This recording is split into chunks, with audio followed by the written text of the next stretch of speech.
Okay, what's up, everybody? This is going to be our Season 4 breakdown. We're going to be going through the first 7 teams, so the Marowak division. We're just going to be going through each of the teams, spending a couple minutes, kind of going over them, giving our thoughts on them. It's me and Johnzu. Well, I'm excited to get into this. The first team we have up is the Mayfair Meowths, which Lana somehow we let her get Venusaur, Charizard, Torkoal. So that's definitely the big thing that stands out on this team. Definitely what you're going to have to be prepared for every single week. Whoever's playing against this team every week has to be prepared for Sun. Notably, the rest of the team isn't super common Sun Pokemon. So I really think this team is going to be the S and the 2 A tiers, and then 3 of the other Pokemon every week. And what's really going to determine how good this team does is how well Lana can choose the other 3 Pokemon to pair with the Sun Core. Because that's really going to do the majority of the work, making sure that the opponent can't just shut down the 3 big Pokemon on this team. Right. I think what's actually very interesting about her composition, aside from like obviously the Venusaur Zard Sun mode that's so predominant in any series, actually, it's done well in overall. I think that it's very interesting how she has a little bit of stall mode too between the Zong and the Milotic, if she really wanted to. Yeah. And the Regice, I think, is her sleeper pick, in my opinion, because I think that so many things that could probably be a nuisance to Venu as far as like flying types that are so strong, like Lando, for example. The sleeper bulk on the Regice, if you could get it there, is actually pretty good. And if you somehow give it like a coaching boost with the Minchow, it gives it even more bulk. Yeah, the Regice attacks on a completely different angle from the rest of the team. Right. And a lot of what you would use against the Sun Core isn't going to be that good against Regice. Like, the only overlap there is rock types are good, which is really the big thing for this team is the amount of Pokemon that are weak to rock type moves. Yeah. Also, ghost types just kind of get free reign against this team because there's no resistances. Yeah, it's definitely a very interesting core, though, that the support that she has along with it. I mean, she's also still got Intimidate. Yep. She's still got 2 modes of Trick Room. She has Fake Out Pressure. She's still got Competitive. If anybody's going to bring Intimidate, like a Landorus, for example, it's good against the Venu. She has different ways of even setting up against that. And honestly, Milotic's not that bad into things like Landorus, especially if you get, or any Intimidator for that matter, that gives it that competitive boost once you get it, because it's also very bulky. You could definitely give it some good bulk as well. She definitely has like I said, a good stall mode, but could hit hard if they get boosted and get into the right position. Yeah. The one awkward thing, though, is there's not really too much of a reason to bring Intimidate against this team because the Sun Core is mostly special, is basically all special. Landorus Incarnate can be run either way, and then of course like Luxray, Mienshao, and Bronzong are all, well, Bronzong can be kind of either or depending on what moves it wants. Right. But yeah, definitely scared against this team, but the one saving grace is you know exactly what you have to prepare for every week against this team. So I'll be interested to see what interesting stuff Lana's able to come up with. Yeah, definitely. So next we have the Lilycove Spheals, which is my team.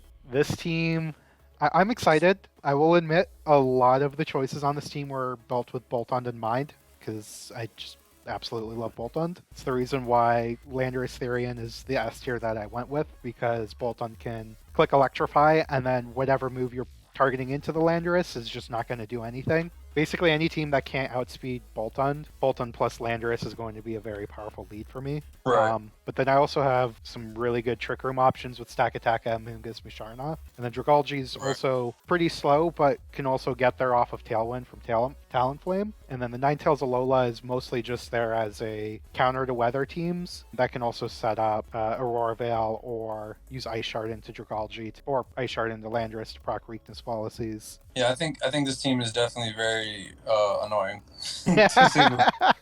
Yeah, there's because like the electrify thing alone is very disruptive. It definitely checks like 4 super effective.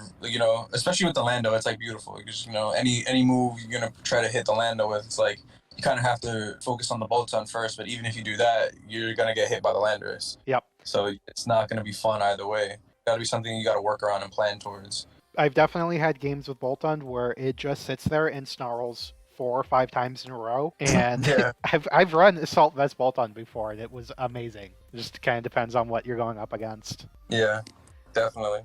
And we get to roll sleep turns with Amoonguss on this team as Right. the best 4 Pokemon. Right. This is definitely going to be a very disruptive team for sure to go up against for anybody. I don't think anybody has a solid matchup into this team, to be honest. Between Mimikyu, like there's not many Mons that really deal with Mimikyu that well. Yeah, and the Mons that do definitely don't go into Stack Attacka or Landorus that well. Right, exactly. And that's the thing too. Like you put your focus on the Mimikyu, you still got to deal with either an Amoonguss or a Stack Attacka or a Musharna for that matter. Like, you know, there's so many things that go on with this team.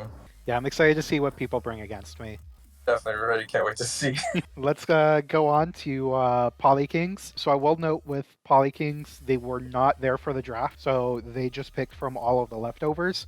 That being said, their team is scary. Right?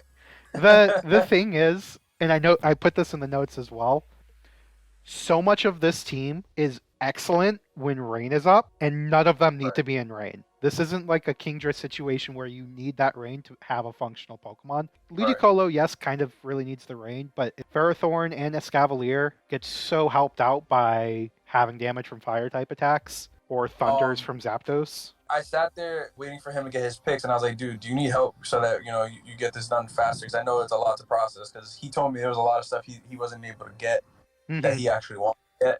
And I told him, I was like, listen, I understand that, but he picked like 5 already. And I was like, I think he had already off the rip, he grabbed Ferrothorn, Politoed, 80 male. And then I told him, I think you have great tools there to move on to something crazy, honestly. I think there's so much available for you to work with. And then, you know, picking up that Zapdos. I mean, I've seen Zapdos on rain teams. I've seen the success of it with Ferrothorn because of the coverage it provides to deal with things that Ferrothorn might not want to deal with. Or also Escavalier, now that he has that, because he covers that too. And then having the Ludi is just like a plus, because it's like a budget Swift Swim, but like honestly, it's so disruptive as well. It doesn't have to be your Swift Swim Mon either. It can still be Swift Swim, but it doesn't have to be your Dynamax Mon. You know? So it has a lot of functionality outside of Dynamax or in-Max. So he has a lot of potential max options, and I mean the sweepers that he also has to support around it are also not to be underestimated. Yeah, the C tier on this team is so complementary to the rest of the team. And his wheezing is definitely so good. That was such a good nap because it immediately could shut down so many teams. A lot of his team doesn't really have to rely on abilities aside from the Politoed and the Ludi and the Indeedee male. Everything else doesn't really need their abilities for the most part. Yeah. So shutting down abilities really isn't going to phase him as much as he's going to affect his opponents if he decides to bring it. Yeah, that's a good point. I hadn't thought about how the abilities on this team are relevant and useful, but not necessary. Right, exactly. So if he decides to go with a wheezing mode to disrupt his opponent, he has multiple ways to disrupt his opponent with it because of that. Doubling out with Tauros, for example, like he could set it Intimidate, switch in the wheezing, and then switch it out to do the Intimidate again if he really wanted. Has that option. He has ways to prevent his opponent from setting up Sun to do 4 times effective damage, so he could lead Politoed, Ferrothorn, or Politoed Escal, and then switch in the wheezing so they can't bring in like a Torkoal or a Ninetales, for example. Right? He's got so many ways to prevent his opponent from overriding his weather, which is really, really good. This is a weather team that if you put all your eggs in the basket of shutting down the weather, you're just going to get juked with something else. Man, I just can't wait to see what it does, to be honest. You know, I know he's going to be newer to draft, but I think he could do really well with this team. Yeah, this team has a lot of straightforward options if you don't want to think about it, and then a lot of off-the-wall stuff you can try out. It's awfully kind of us to let him get Politoed, the namesake. Cool. Polikings, get the pop. That's going to be dope. Let's see what it does. Let's move on to Rockin Regirocks. This is a weird team. I'm just going to start with that. Yeah. So the 2 main sweepers on this team are Regigigas and Porygon Z, which are both normal types. But given their normal types, their coverage is insane just between the 2 of them. You can basically choose what Pokemon you want to hit on your opponent's team with super effective, and you can do it. Here's the thing. I think that what makes PZ so strong is the support it has. Now, he has multiple ways of doing this, But I predominantly think the mode that he's either going to want to lead is to have Reggie Alecki PZ, and I feel like that's like so hyper offensive. Like, Yeah. and if you're not ready for it, you're just going to get wrecked and just rolled. That specific lead puts your opponent immediately in the guessing situation of which one is the support and which one is the offense, because it could go either way with those two. Exactly. And I don't think, I'm not sure. I have to double check. I don't think PZ gets helping hand. Honestly, to me, what the craziest team that he could come up with, like week to week, that could just absolutely be so annoying to deal with is Wheezing, Regigigas, PZ, Regieleki, Oranguru, and I want to say Swampert maybe, or even Latios. And the reason being is because I think he'll have that helping hand support from either or, whether he decides to go Swampert. I think Swampert gets helping hand. I'm pretty sure Oranguru does get it as well. But the other thing is that the Oranguru gets ally switch, the Latios gets ally switch. So Yeah. Because he doesn't have a redirector, which is the biggest thing I think PZ and even Regieleki benefit from, because they're so frail. You know, they're just glass cannons, but they need that follow me support. But the ally switch, the potential ally switch that's on this team, is definitely something that's going to be annoying to deal with, because you never know if or when it's going to happen, if he brings it or not. He definitely has so much to deal with, honestly, on this team. Yeah, Swampert and Porygon Z, I just checked, neither of them get helping hand. But So yeah, there's a lot of ally switch on this team. Next, we got the Daytona Dragonites. Oh and boy, this team. boy, his team is spicy.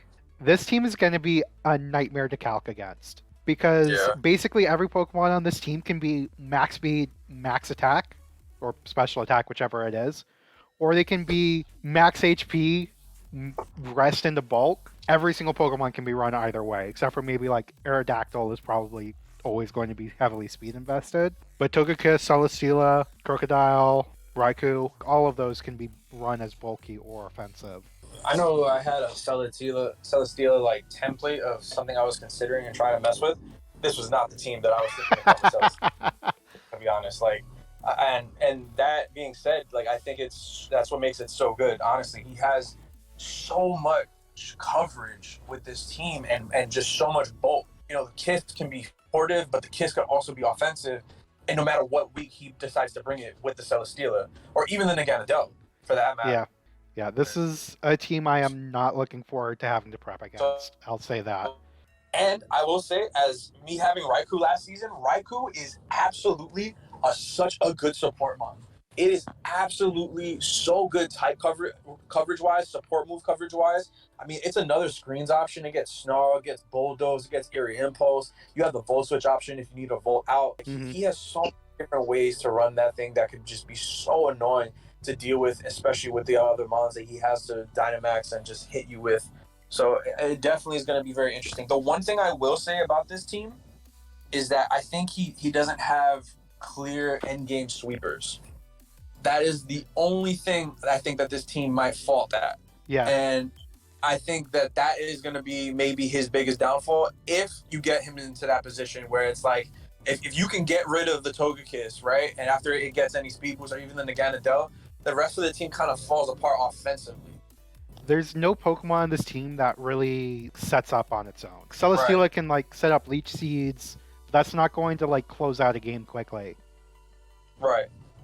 So it's definitely, that's probably the only flaw I see in this team, though, for sure. But he definitely has options, though, that he could use and think outside the box to address that problem, for sure, though. So it's not going to be something to be easily get him there, but it's definitely possible. So now we got the Brunswick Chatots, and this is another interesting team. For sure. This is another spicy team, 100%. Oh, God. Between the Durant and the Regidrago, I think are going to be very interesting to have, because it's a weird Fairy Dragon Steel mode that he has, and then even his Firewater Grass Core. Like, I mean, you got insane bulk, Raccoon, you got redirection, you got actually, you know, even Volcarona does have good bulk, and it can be also set up too. And then the Morgrem is honestly like probably the best pick that he's got for this team, because Fake Tears pressure, Trick pressure, Screens pressure. You know, you have so many things to cover for with whatever mode he decides to go with this team. Yeah, on the Morgrem, despite having two fairy type pranksters, they have very different move pools. Right. Like, Exactly. Trick is like the only overlap. Although Yeah. I don't even think it's Trick on both of them. It's Trick on one and Switcheroo on the other, right? This team is going to be outspeeding you. No, for sure. Absolutely. Yeah, I think the biggest thing with this team is whether or not Chatots are going to be able to shut down Trick Room from the opposing team. Because their slowest Pokemon is 70 base speed, which means basically everything on your opponent's team that's under 70 is good in Trick Room in this matchup. So you have Prankster Taunters, you don't have any Fake Out, right? Oh, you have Fake Out from Morgrowth. This team is going to be, can you get Trick Room to go off in the face of this team? That being said, Wims can always reverse it. Like, it's funny, I think Whimsicott's going to be running Trick Room on this team way more than it looks like it will, just so that way it can reset Trick Rooms. The only thing that I see about this team, like, definitely it could roll you if you're not going to be prepared to be outsped. You're going to want maybe bulk against it, like some really good bulk if you can, and you might have to rely on the fake out pressure or even breaking through the screen somehow with either Brick Break or something. There's definitely a lot of potential for them to get outclassed, possibly by other Tailwind, because this team definitely doesn't have much bulk if screens isn't up. Aside from the Suicune, I mean, like, most of the team doesn't really have much good bulk. Darm's fit, frail, Durant's got the 4x resist, Volcarona's got the 4x resist, even though it's still pretty bulky outside of that. Regidrago is really not that strong. It has amazing HP, though. Whimsicott's frail. Morgrim is bulky if you got the right calcs on it for the Eviolite, though. And in the Urshifu, like, you know, and there's like multiple things I want to focus Sash on this team, basically. Yeah, this team is going to be playing Where's the Focus Sash with all of its opponents. I think the big thing is in game 1 figuring out where the items are so you can prepare for that in game 2 and 3 against this team. And whatever you do, you cannot let this team just pick up one-hit KOs turn after turn, because it can do that with like half the team. Right. Yeah. I will say though, flying type moves are great into this team. That being said, flying is like one of the least common coverage options for like non-flying type Pokemon. So it'll be interesting to see what this team does to get around that. So this is the last team for the Marowak division. It's going to be the Manila Braviaries. Oh, man. Yeah, the Dragapult on this team is terrifying. So I think this is Josh's team. I think he had Dragapult last season too, and he did pretty well with it. He definitely had a different comp though. It's like a completely different version of Dragapult. What I think is so interesting is just the double typings he has. 2 different types of dragon types that one isn't effective to dragon moves, and the other is he has one that's super effective that's neutralized, you know, the Duraludon for ice moves, and he has triple fire types to cover the Pulse weaknesses, and then he has the Gothitelle, which is so annoying to deal with because, you know, we see Gothitelle Regirock now. Now, when you think about Gothitelle Dragon Ball and you can't lead correctly into that, if you get it wrong, like, you're screwed. You can get rolled. But that being said, if you could somehow slow down the max, it definitely could be something to be able to bring back, because bulk-wise, this team doesn't have much aside from the Gothitelle. And I think that's about it, honestly. Because even though Duraludon's really not that good HP-wise, but Double Intimidate definitely helped. I mean, the redirection with Togetic, too. Like, Togetic with Eviolite's pretty freaking bulky, to be honest. It's surprisingly bulky. The thing that it doesn't do is it doesn't have offensive pressure the way Togekiss does. Otherwise, on defense, it is very much everything Togekiss does. Honestly, the weirdest Pokemon on this team, in my opinion, is the Torracat, just because of how much it overlaps with Arcanine and it's fighting for Eviolite with Togetic. Like, it's a Pokemon I love. I just think it's weird on this team. I think, in my opinion, with the weirdest one on this team to me is the Machamp. A lot of teams have G-Max Mons that have great G-Max moves. Like, the G-Max Machamp is like one of those moves where it has to be set up first before you start benefiting from it, and it has to survive like the max to start getting those rolls. Yeah, so they did Machamp and Garbodor so dirty by not giving them normal damage max moves on their G-Maxes. Yeah, and like Machamp's speed tier is like so weird. It just doesn't go as fast as you need it to be. Like, it could be really, really effective if it was just a little bit faster. But yeah, I'm very interested in seeing what he does with it. I don't know about much of its supportive aspect, But I know offensively, it's definitely difficult to use, but it's definitely doable with Follow Me and Double Intimidate. And even the Gothitelle, he has double Fake Out Pressure, Double Intimidate Pressure, and Redirection. So he has tools to definitely move around what he needs to get. Definitely get the Machamp into the position it wants to be in. Right. It's definitely going to be interesting to see how he uses that thing. That's what I'm more intrigued by. Yep. I think Torracat and Arcanine is just annoying. Like, so annoying. Yeah. Just swapping between them. Yeah, like you have multiple Will-O-Wisp options between Dragon Ball, Torracat, Arcanine, Chandelure. Yeah, Chandelure, perfect. I even forgot about Chandelure. This is the team you bring Lumberry against. Yeah, but how long does it last? You know, like he may not even have to run Will-O-Wisp on every month. He could run Burning Jealousy on Torracat and catch you out trying to pop off your Lumberry, and then you get Burning Jealousy if you try to get any boost. It's definitely going to be a very disruptive team to go up against for sure. Yeah, you have to be prepared for like 5 different Dragapult sets against this team because it can be beat up justified with Arcanine. Yeah. It can be proccing weakness policies with like Duraludon. Yeah. It can set up screens. It can just be max offense by itself. Yeah, and that's why I always remembered why every season when someone gets a Dragapult, because I remember when Scott started the league, he told me he won with Dragapult. I was almost confident that Josh was going to get close to definitely to the finals with this Dragon Ball, because it has so many good moves between being supportive and offensive. You could do special, you could do physical. You're never going to know what type of set is going to be run at any team comp. In team preview, if you see that Dragon Ball, you never know what it's going to be. It's definitely one of, if not the most flexible Pokemon in draft. Yeah, definitely.